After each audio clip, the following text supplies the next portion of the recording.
Welcome to this new edition of the EVOP Chats, EVOP Talks. And we're hopefully going to have a great evening today, joined by Hervé Essa.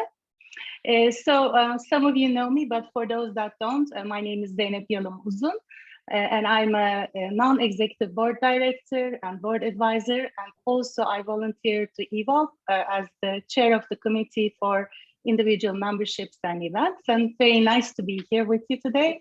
I'll be moderating tonight's chat.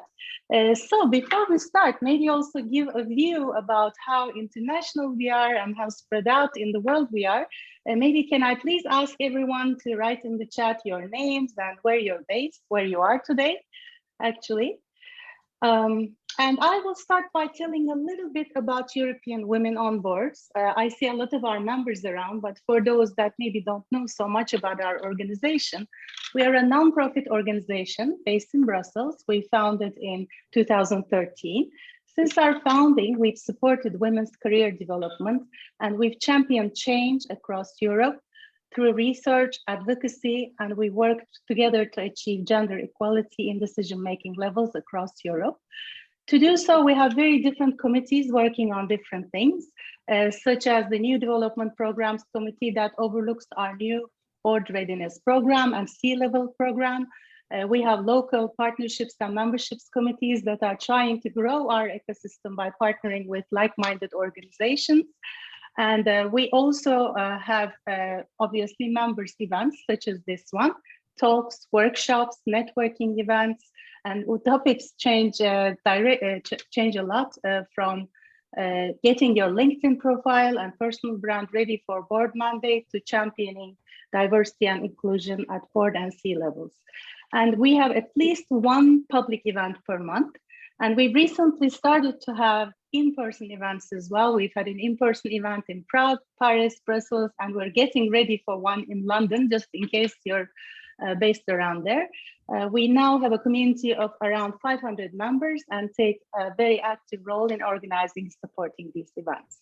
So for those who are not currently EVOP members, if you're interested in becoming a member, please check out our website. My colleagues are sharing in the chat as we speak, and we want to become stronger with every new voice. So just before we start our chat, let me tell you a little bit about our community guidelines. So today, Chatham House rules do not apply for this talk because it is a public event and we are recording it. And the recording will be available to our members later on. So if you'd rather that your name is not used in the event recap text or in the chat, please send a message to European Women on Boards privately on Zoom. Now you can see the chat, the private chat. So we will share your comments anonymously. And as I mentioned, the event will be recorded, so your messages will be public, just to be aware of that. And last but not least, in our community guidelines, we ask members please not to promote their own businesses, either in the chat or otherwise. Of course, networking is a great part of this program, so please feel free to share your LinkedIn pages, etc. Just not about your business itself. So the order of things, we're now going to have a 30-minute chat with Hervé, who has kindly joined us for this event. Thank you so much, Hervé, for being with us today. And then I will be assisted by our two wonderful chat moderators, Natalia Angioperitze and Stephanie Redel.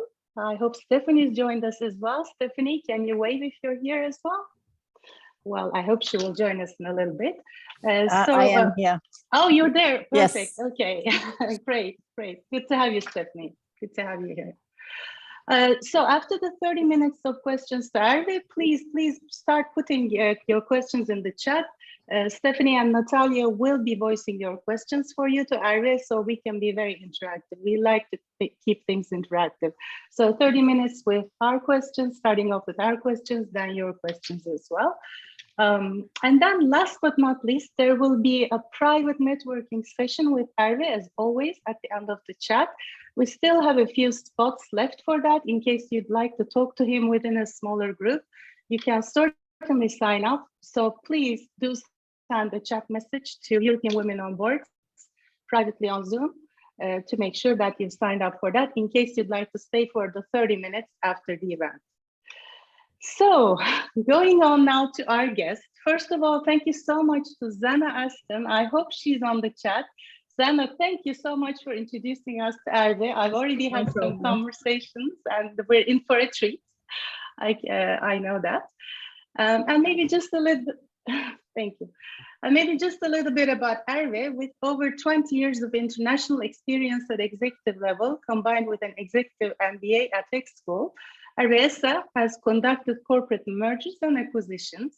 He led organizational transformations, has supported change management and empowered women and men in their individual and collective challenges. Today, Hervé is a certified executive coach. He's a professional trainer and a speaker. He has contributed to the writing of the book, Practices of Spiritual Leaders, published in June 2021.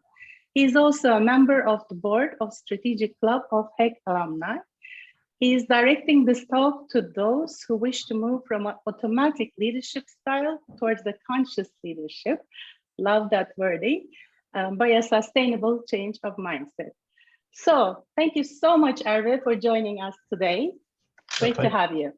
Thank you very much, Janette, and thank you so much, Zana. That I enjoyed coaching last year. That was a great moment, so thank you for this introduction. I'm going to start slowly by speaking, and I'm just asking you for my accent is good to you. So I'm saying a few silly sentences so you get used to my accent. Otherwise, I could do a very strong French accent too, but it might be more complicated. I came here with just while we were aligning before the events. I'm super grateful. I'm super grateful to be here because I was sharing with the team, EWB team. I was feeling both stress as well as fully excited, and it comes from a place of my heart where I'm feeling fully where I should be tonight, because I'm going to be expanding whatever I do to a large community, and I'm very much into diversity and inclusion, and with the intention of for all of you tonight really to be an eyes and heart opener for all of you, because my mission in life today is clearly to bring more humanity in the corporate world. I have not done that for 20 years, and I'm so grateful now I can give back as much as I can with the willingness to expand faster, to broader, and to fasten the eyes opener and the heart opener to as many people as I can. So I feel very much grateful for that. So thank you, all of you. Thank you, Hervé, and we feel grateful for sharing all of this with us. I love the fact that you started with your personal mission. Maybe you can also tell us how you embarked on this journey. How did you start working as an executive coach, and how your life story kind of led you here where you are today? Thank you. That's I'm going to make it short because I'm not here too much talking about myself. The key points are I very much I'm an engineer at first. Okay, I did my studies in the UK.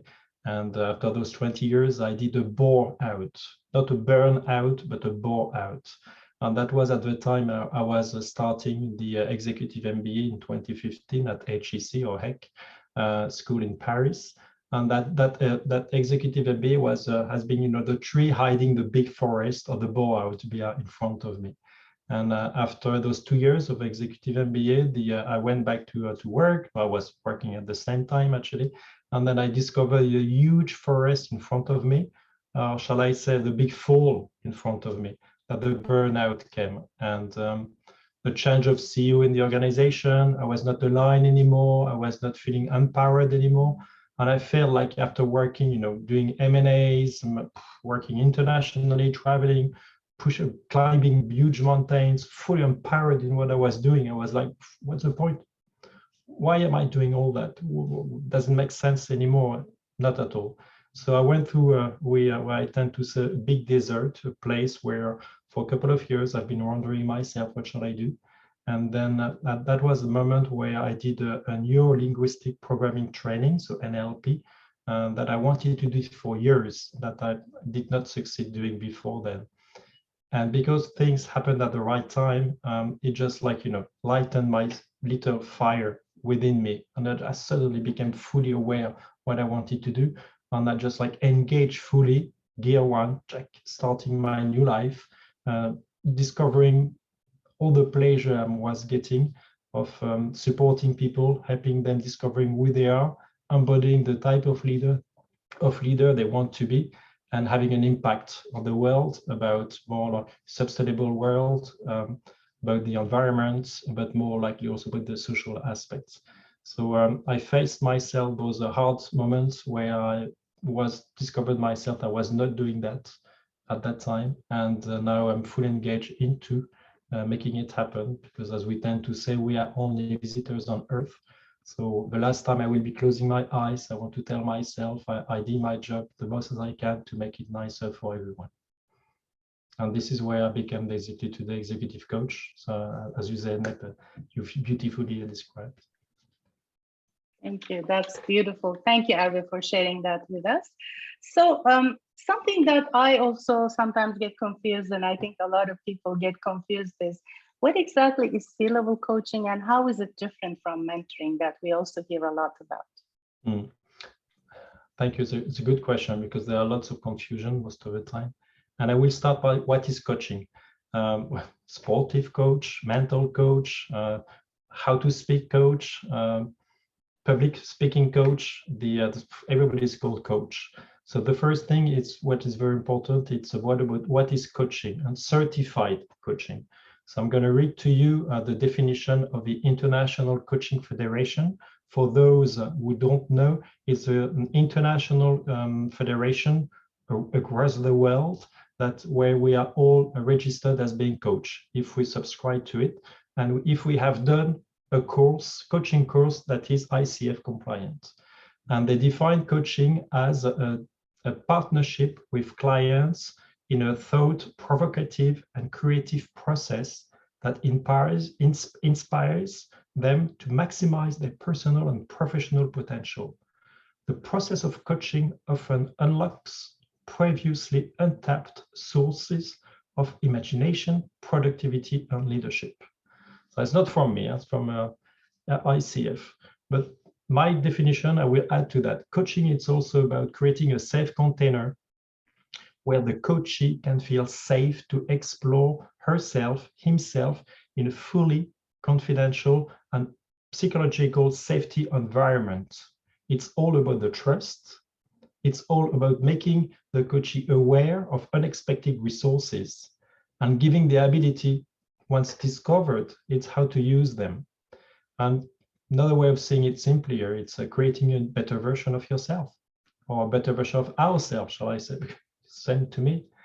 And it's all about all that. It's all about asking questions to the participants. It's all about being fully present. Sometimes the coaching sessions can just like be remaining in silence, not saying anything, and it has a huge impact. So that is more about coaching.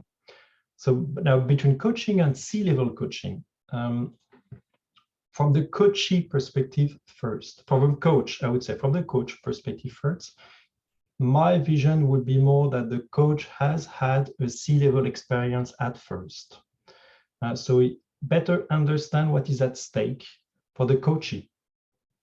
It better understands the issues the person is facing. It better understand what's needed, or to find out on the way to go what's needed. It better understands I would say, the limited beliefs the person might have, because myself, as used to be a C-level, I had limited beliefs. I still have quite a lot, but I had some that I worked on, and so I know more or less what it could be. So from the coach perspective now, it's very much about feeling in a trustful place where I know the person I'm speaking to has experienced those challenges. So I know that I feel more it will be faster for that person to feel secure on it. Okay, I know that that person will understand me. During coaching classes, when you go there, they all teach you, you don't need to be to have done executive program, to have been an executive to be able to coach executive. And I agree with that. But still, what's important is how to serve better our coach. And I would say in that case, that would serve better the coach if the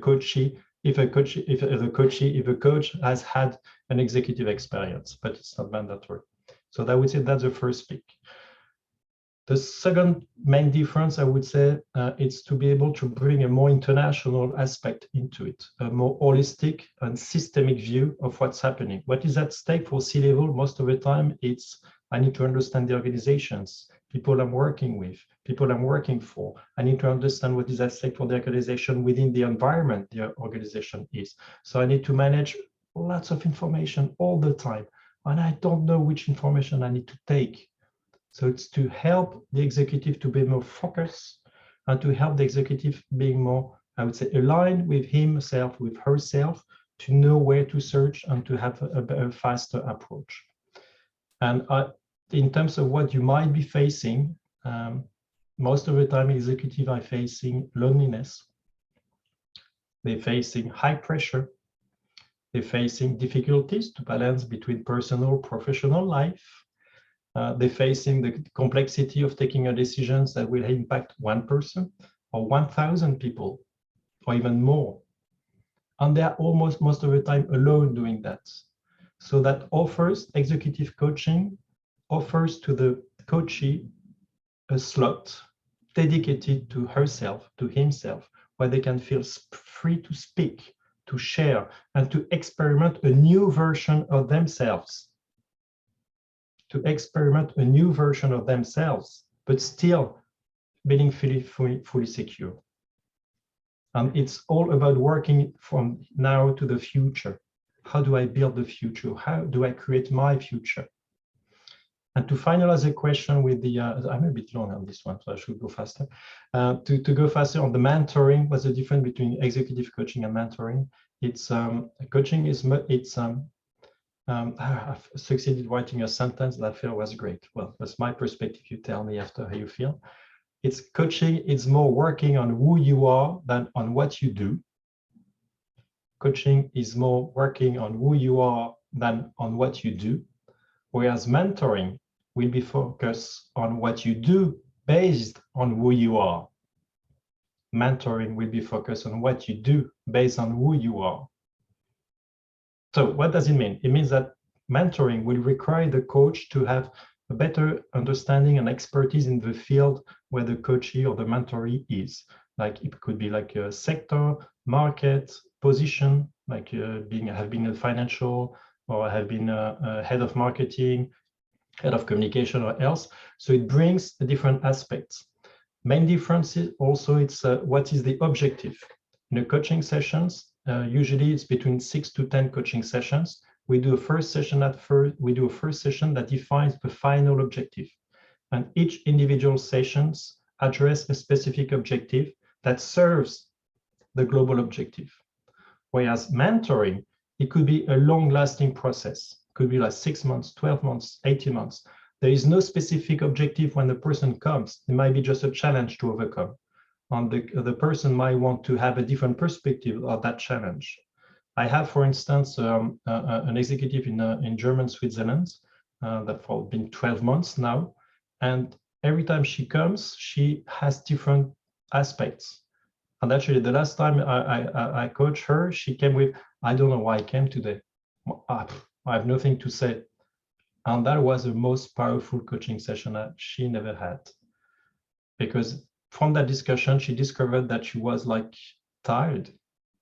She was tired in what she did. So this is why she had no objective to come. She didn't see anything that she would discuss about because she was tired.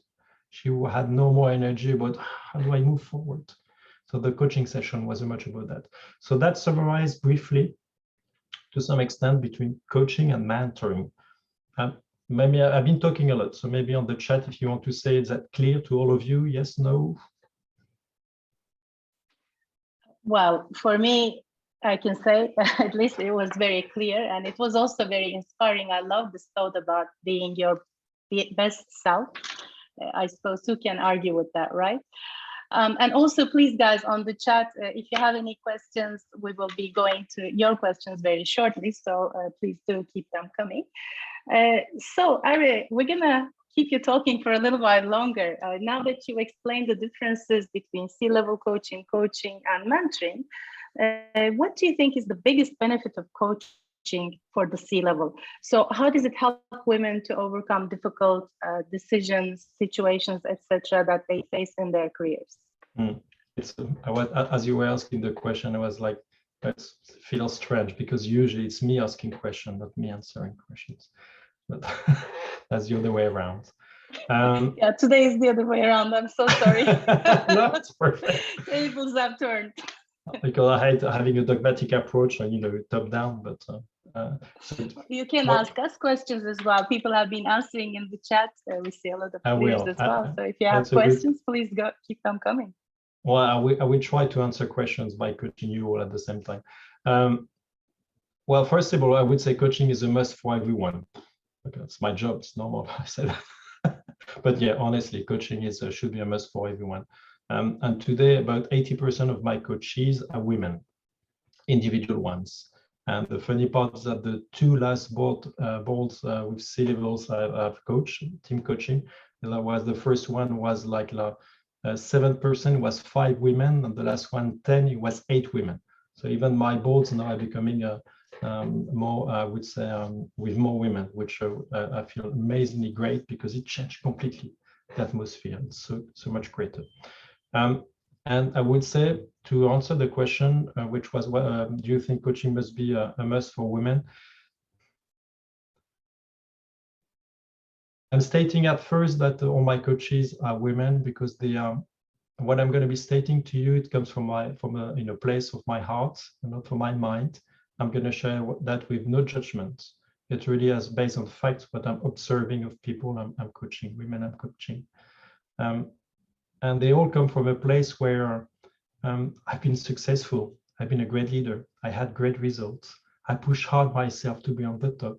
I'm also a mother. I'm a wife. And guess what? I forget something. For the past years, I forget to be me. I forget to be myself. And they all come from that place, and not all, but most of them come from that place with the request of, I now want to be me as well as all the other me that I mentioned previously. And I'm not sure how to do that. If I can do it, I don't know where to start, because those women comes from that place where the fears are strong, fears of not being seen, of who am I really, as being seen as a person that I am, as not being appreciated for, if they see me as who I am, will they still appreciate me? Will I still be seen as a great leader? And not because today I'm being seen as a great figures that I bring, the energy I'm pushing, and not the person that I am. And today I want to be seen as that person, but will I still be performing again? And I want to be recognized today as the leader that I am and as the person that I am. And that creates a polarities, a tension within those person between, shall I be me or shall I be that leader? And it's the coaching session is very much about trying to find the right balance, how to be me as well as that great leader. It also comes usually from the place that I'm not allowed to be me. I'm not allowed to be myself. I'm not allowed to be a leader and myself. And that creates great tension. And that comes could come from many places, from all what we have experienced, the life we've been through, the education we have had, the culture or the organization, and I hate saying that, it comes mostly from the world, the way it's been made. And this is where mostly it comes from. So it comes from the place, the world, we are saying, women, you are not allowed to be a leader. And that's hard to change the mindset. Even though we are fighting for that, EWB on super job EWB is doing, but still it comes from a place I'm not allowed to be.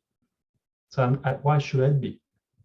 And also sometimes from a place that I've been pushing hard on what I've been doing on myself, on people, and it doesn't work anymore. That all tools, tricks I've been doing for the past years, it's been successful where I am, but it's not working anymore. And now I need to find a new tools, a new techniques, and I don't know how to do. I don't see how I shall engage into something different. I don't know if I can change my mindset, and what is at risk if I change my mindset. So instead of giving you answers, direct answers of, do I think that coaching is a must for women C-levels? This is something I'm inviting you to do yourself, or find your best friend ever that you are fully trustful with, and ask that person to ask you one single question. What is at risk for me to be myself? Or what is at risk for me to be a new me? What is at risk for me to become a woman as well as a leader? What is at risk for me? And find the last part. What is what you have identified yourself as a big tension you have within you? And ask that person to ask you that question 5 times. 5 times. What is at risk for me? You answer that question. That person just take notes, no comments. What is at risk for me? For you. Answer the question. What is at risk for you? Again, 5 times like this, and see what you come up with. And you might be surprised and amazed by the answer. And that might actually give you the reason, maybe something that you feel will be necessary to work on, and maybe through coaching. Does it make sense? Totally, and I'm definitely doing that after this session. I'm super curious already what I will answer. Thank you, Hervé. So I see we have a very lively discussion in the chat, and maybe it's time to go to that. So Natalia, maybe can we start with you? Are there any questions from the chat that are directed to Hervé? Yes, so we're continuing to stretch Hervé because he's used to questions and answers, but okay. So I think you talked about to tap into your full potential and be better in yourself. Better version of yourself. Yeah. Questions from Sophie, and she was asking, Sophie Wright, she was asking whether mindfulness and meditation are also included in your coaching. I like this question. It's yes and no. It depends. It depends to where the person is. Yes, I use a lot about movement, geography, as we said. I use a lot about what we call also, it's kind of meditation, is guided coaching sessions where I put the person, it's almost like hypnosis, but without being it, but indeed to go through meditation and to have the person navigating with closed eyes to a place that belongs to her, and then explore what's possible from there. And it's amazing indeed what we can find. So I do sometimes, and whether I do it or not depends. Does the coach will accept or not? There is something that I always do, which is which we always do as coach. I need to generalize that, not only me. Is really to come at the level where the person is. Meaning that at the first session, I might not do it, but after 3 or 4 sessions, because trust have been established and we've been discussing about different things, then the person might be open to it. And then we can explore that. The coaching session, it's a lot about how much are you willing to open yourself so we can dig into it. So it will depend to all that. I love the question. And everything you describe, it sounds so individual as well, so focused on the person itself. So very interesting. So Stephanie, can we come to you now? Can you give us another question maybe? Yes. Hi, Herv. So another question in the chat was around what do you think makes a person non-coachable? And have you ever experienced somebody that you found non-coachable? Yes. A person who is not coachable is someone who is not willing to be coached. That's point 1. As we say, no request, no coaching. And it does happen sometimes in the corporate world. When you do coaching sessions like maybe -2, -3 of middle management, we do one meeting with the coachee, one meeting with the HR, one meeting with the manager, and one meeting with me. So we align on the objective. And sometimes the coachee says, I don't want to do that coaching session, so I don't need to. Then I just mention it to all of them. I say, I'm not taking this one because I'm not taking the responsibility to convince that person to do coaching. So that could be the point 1. The second option that happens to me too is that I'll always do a first, in ICF with the tendencies, always we do a first free individual coaching session to define the objective and to define the chemistry. Is that going to work between us? And a couple of times at the end of the chemistry session, I said, I'm not the right person. I'm not the right person to do coaching, because one of them was too much into going to therapy and coaching. So I'm not a therapist, but I've got some contacts, some coaches who are also therapists. So I send them to them because I will serve them better. So in that case, yes, for sometimes I'm saying I'm not the right person to do that coaching session. Okay, back to you, Natalia. You have another one for us from the chat? The next question is from Zana, and maybe if we need some clarification, Zana can open up her mic. But the question is, can you apply 5 leadership style when on the board? I'm not sure which 5 we're talking about. There's so many leadership styles. But maybe you know this better than me. Yeah, I'm going to mention so everyone can search for it. It's co-active leadership. It's based on the co-active leadership book, which mentions 5 type of leadership. I'm writing in the chat, and I'd like strongly suggest you, if you want to learn about more the different type of posture leadership, to read it. To answer the question, Zana, yes, not at the same time, but yes, you can be different part of you. You can be those different leaders during a board meeting at different time during that board meeting. Thank you for that. Stephanie, back to you. Yeah, so as an executive coach, how do you connect to the space, so for the clients to be visible as a as a resource? So how do people know how to find you? I'm not sure to understand the question, because the space on how to find me.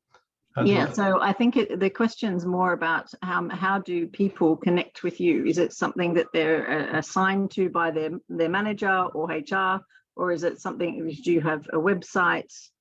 How do people connect to you? But because actually I'm here. Okay, more seriously, in the corporate world, word to mouth. I have to be honest, the best tool is word to mouth, because it's when you experience something with someone that gives a difference. And that comes maybe to the point how to find the right coach. Test different ones, because you will find the right one by finding that chemistry. So the people find me, it's by word to mouth. Otherwise, also I'm working a lot in some I've been defining some big leadership program in some organizations, and then as a support of those leadership programs, they benefit some individual coaching sessions. So I'm one of the coachee, I would say reference coachee, so they can pick me up. And also when we do, I do lots of team journey with executive boards, and in that case also we always co-facilitate those team journeys. And sometimes then they also do in additional team coaching sessions. And I also do some conferences on the web, my own conferences about how to move, understanding what is conscious leadership versus automatic leadership and things like that. This also can be fine. And I do have a website, but it's in French. Bad, sorry. Maybe, Ari, just to build on this question, I have one for you. So should women, or in this case, men as well, reach out to their companies if they want to get coaching, or is it something that they must do personally? So do you think the company should be somehow involved with this journey or not? That's a good question. I have 2 types of coaches, those that goes through their company and then goes through me, on those who want coaching but doesn't want their company to know. In that case, we work directly. We don't go through the company. And the same approach, the same objective, but it depends to what they are willing to. Most of the time, people, I have to say that's, again, from no judgment on that, but most of the women come to me directly, not through their company, because they are afraid of what's going to be the impact. How will I be seen if I ask for some coaches, for some coaching sessions? Will they think that I'm not competent? Will they think that I'm not good enough? So they prefer not going through the organization, going through me. So then it comes from a place of fear. So the real question on that, as for to answer also the other question earlier, one about or is it needed to be coached or not? It's very, do you want to work in a place where you play not to lose? Or do you want to work in a place where you play to win? And when you play in a place where you play to win, those fears, we address them, we find the limited beliefs behind them, and we find the gift underneath those limited beliefs, so they become something you can rely on. So you can move from play to lose, from play to win. Love that. Thank you for that. So Natalia, back to you. So we are on our way to understand better conscious leadership. And the question comes from Anita Triber. How can you be an authentic leader if you are not yourself when you're leading? I have a feeling the answer is in the question. Yeah, okay. I was told not to intervene in the conversation, but I think we sacrifice as well. This is a strong belief I have, and a strong belief that many coaches have. This is more the philosophy of life, that before being a leader, we are human. We all have a, here little heart that beats, that we tend to forget. So more you are who you are, stronger leader you will be, because you will have an impact on you. And for that, I have a short story telling on that. A coachee it was for I'm doing leadership program for some executive MBAs courses, and they were a group presentation about their personal development program they had to do. And I had an individual coaching session at first to, as a test before they do the final pitch. And that person was so much into figures. I love my job. He was a head of finance. I love my job. My job is my life. Everything I do is based on my job. And I end up saying, you are not your figures. You are not your figures. You are a person. And that, wow, it shocked him. Then we worked on that. And then during the presentation he did, that was amazing. He took what I said and completely shifted it. He made his own personal development presentation by showing figures, the figures and the facts behind the figures. So he used what he loves, he used what he is, and he brought all his emotion, all who he is as a person. And he actually made a few of the people, the jury, crying, me, myself too. I was like, so strong impact, strong story did.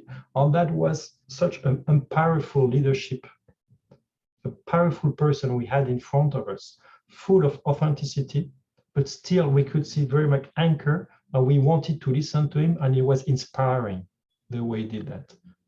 So yes, he was authentic based on what he loves, and he built something amazing from it.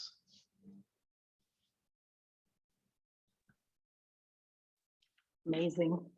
Love the chat, all this conversation about authenticity. I think it's great to hear all that. So Stephanie, can we come over to you? There's a question from Sylvia. So some people intellectually understand and want to make the leap, but they struggle to act. So how do you help them? Depends on the leap, I would say. I love the question because it's very much what's happening right now. We are working in a, if I say VUCA world, does it sound about to everyone? An environment where changes happen very fast. So that word forced us to be at that level of mindset. Okay, this is where the word wants us to be. But today our mindset is here. We are good enough to be agile or to survive in that world. But if we want to strive, and if you want to explode personally on the company we're working in, we need to adapt our mindset to where the world is pushing us to be. And this is what people have been doing. Uber Eats, or all those medtech and every company, they're not transforming themselves. They're not becoming agile. They're transforming themselves or transmuting themselves. So we can see the gap between the where our mindset should be and the gap where our mindset is. This is the leap in this. So I love that question. This is the leap that needs to be done. And for that, there are not many ways to do it. Well, I'm sure there are plenty, but I'm going to mention one. The one I'm seeing right now, it's the explore the fears that are driving your decisions today. Explore the fears that are driving your decisions today. Today, we are taking decisions based on our fears. We are not conscious about it. If we become conscious of the fear that are driving our decisions, which also means becoming conscious of our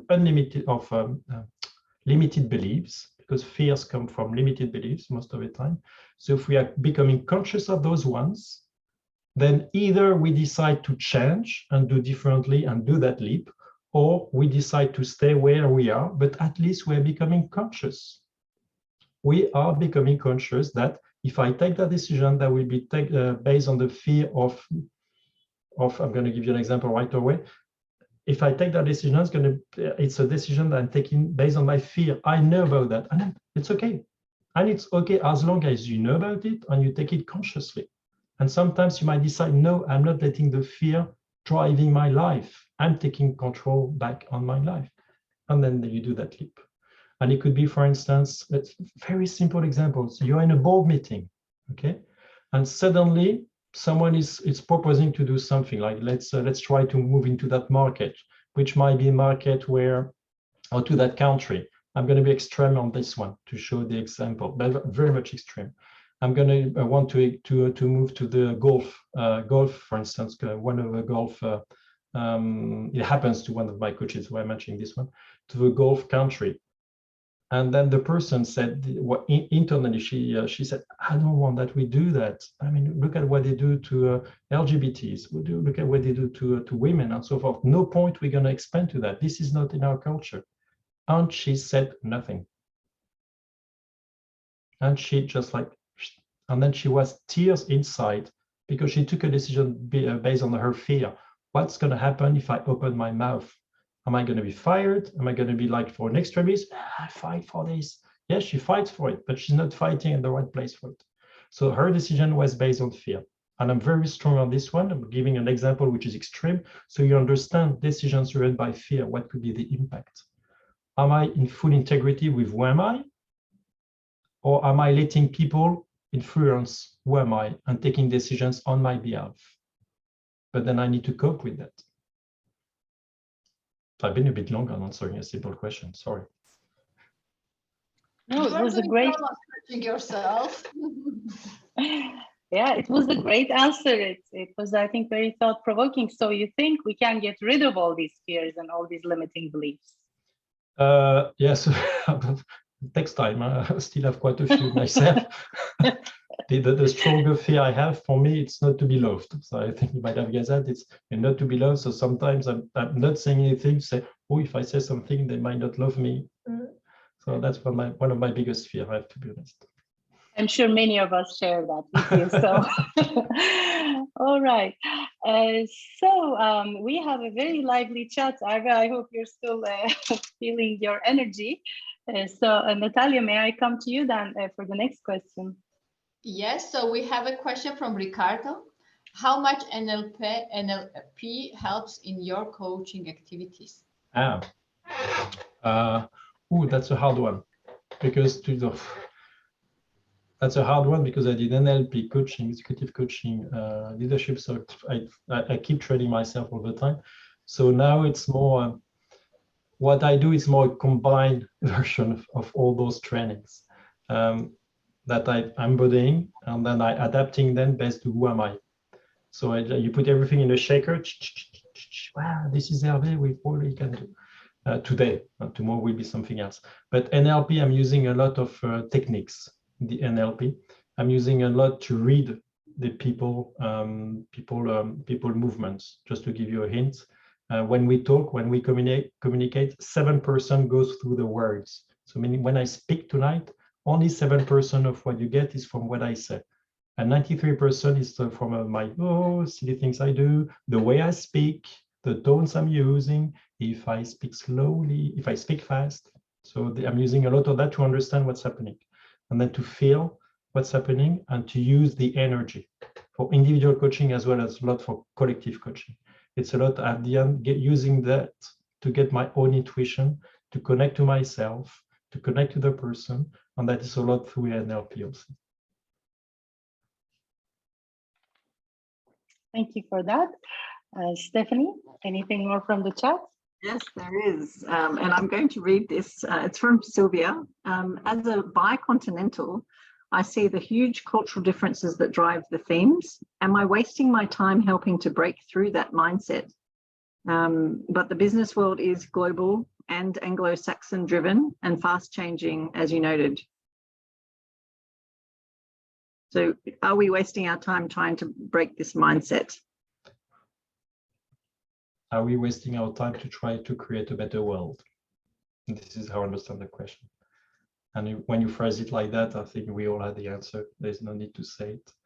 So I would say if we can all do our colibri, little thing, little drop somewhere, and it has a huge impact in the world, that would be just amazing. And I'm going to jump on that just to mention this is also why I'm focusing mostly on C-levels, because I want to do in less effort, maximize my impact on the world.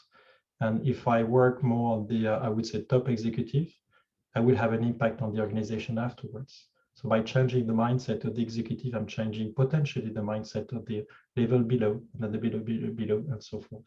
So I'm trying to have that impact by doing such, and indeed with the willingness to change something at the end, to change people, I would say. Thank you. And yes, it's always great to have hope, right? Yes, yes. It's always good to have hope. And yeah, as you say, if the people in impactful places change, then we can change a lot as well. So I see there's a hand raised, but I wonder if you can please put your question in the chat. We just have the system that we take questions from the chat. So with that, can I please come to Natalia again for another question from the chat?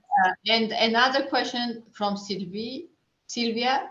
So some people intellectually understand that they need to and want to make the leap, but they struggle to act. How do you help them? Oh, can you say again the question, please, Natalia? So some people understand that they want to change, but they struggle to act, to put this change and intellectual understanding into action. So how do you help them? Well, first, I would say if they have already decided to make the move, that's already the first step. Decided to change, so it is already changing. Becoming aware that I need to change, it is already engaging the journey of change. So then how do I help them from here? It's complex situation because it depends to each people. But I would say the first exploring what's the big dream, what the change is about, what the dream is about. And then by defining what the dream is about, it sounds a bit like, but what the dream is about, then it's easier to define how big is the gap, how big is the leap. Otherwise, what we see just a leap.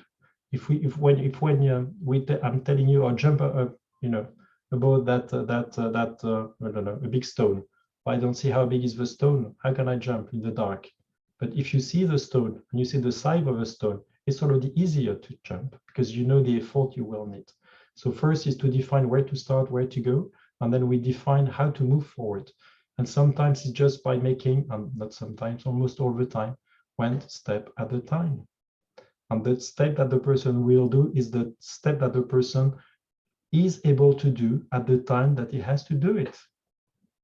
And sometimes I want to go fast, I want to go straight away. Yes, okay, but this is then we work on what's going to happen if she tries to move too fast. Or is she ready to do that? So it's a lot about making sure that we define the right speed with the right move at the right time. So I just have a question myself as well. So you're an esteemed coach for a while now, and you worked with many different people. So for all those Evolve members who are on their C-level journey or their board journeys, what advice would you give us from all your experiences? Sorry, that was a stupid joke.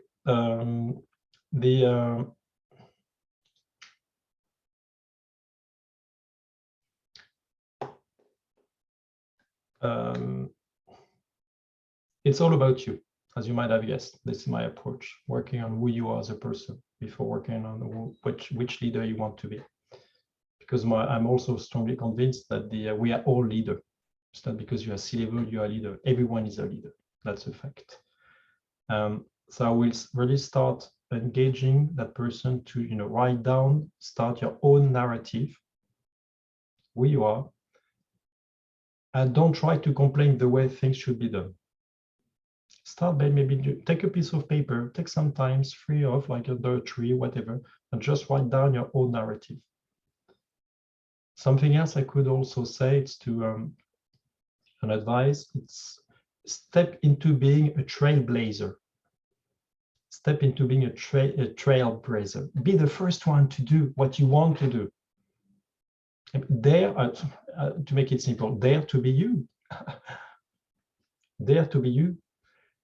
Be yourself. Others. I love that sentence that sometimes I say during collective coaching is dare to be you, because the others are already taken.